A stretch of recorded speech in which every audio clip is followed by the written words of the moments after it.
अगर आप माइनर हो, आगे वाला सामने वाला आपका पार्टनर माइनर है, तो यकीनन फिर बच्चे मेजर ही होंगे। जब उसकी तबीयत ख़राब हुई, जब ये 6 मंथ की थी, पता चला कि इसको थैलेसीमिया और मेजर है। हमारे पैरों से तो ज़मीन निकल गई, ज़ाहिर है फर्स्ट टाइम में निकल गई। इसको ये बीमारी है और इसको लगता रहेगा ब्लड। जैसे जैसे बच्ची बड़ी होती गई और लगते गए ब्लड, और ब्लड लगना खाली एक मेजर इशू नहीं है। मेजर इशू ये है कि इस तरह बीमारियाँ बहुत सारी हो जाती हैं।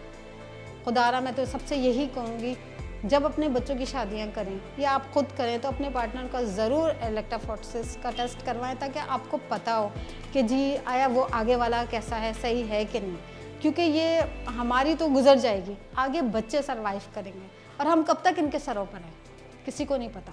और बच्चे जो होते हैं वो जिगर का टुकड़ा होते हैं, इनकी तकलीफ हम बर्दाश्त नहीं कर सकते। डॉक्टर ने बहुत कोऑपरेट किया, मैंने करा, बच्ची ने खुद मेरे साथ बहुत कोऑपरेट किया। जिस तरह मैंने कहा उसने मेडिसिन खाई करती रही, तो आज अल्लाह का शुक्र है कि इसको ब्लड नहीं लग रहा। 3 साल हो गए और ये मेडिसिन।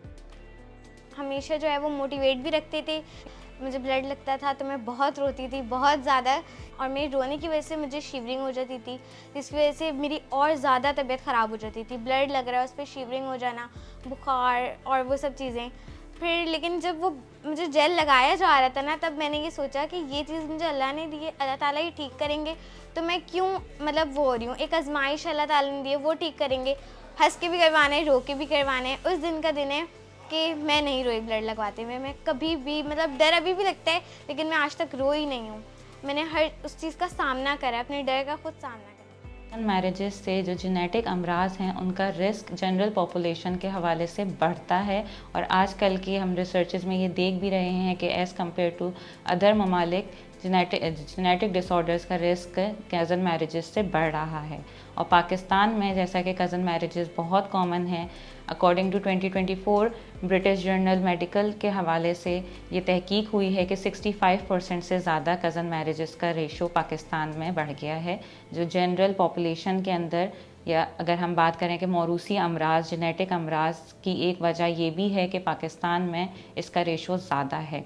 अनरिलेटेड फैमिली में शादी करें, ख़ानदान से, कम्युनिटी से बाहर शादी करें तो रिस्क बहुत लो है। तो फर्स्ट कज़न में तकरीबन 12% हम अपना जेनेटिक मेकअप शेयर कर रहे होते हैं, जिसमें रिस्क ज़्यादा होता है, जिसका हम कहते हैं कि शादी से पहले टेस्ट भी करवाना चाहिए। और पाकिस्तानी लॉ भी कहती है कि थैलेसीमिया जो है खून का डिसऑर्डर है, जिसके अंदर हम कहते हैं कि अगर दोनों वालिदैन कैरियर हैं उसमें 25% चांस होता है कि बच्चा थैलेसीमिया मेजर हो। हमारी तशखीस के मुताबिक हमने एक ऐसा मर्ज़ देखा है जो पाकिस्तान में पहले बच्चे में दरियाफ्त हुआ, और पूरी दुनिया के अंदर उसके 5 केसेस हैं, जिसको वॉरबर्ग सिन्यूटी सिंड्रोम बोलते हैं, जिसके अंदर cousin marriages is one of the reason.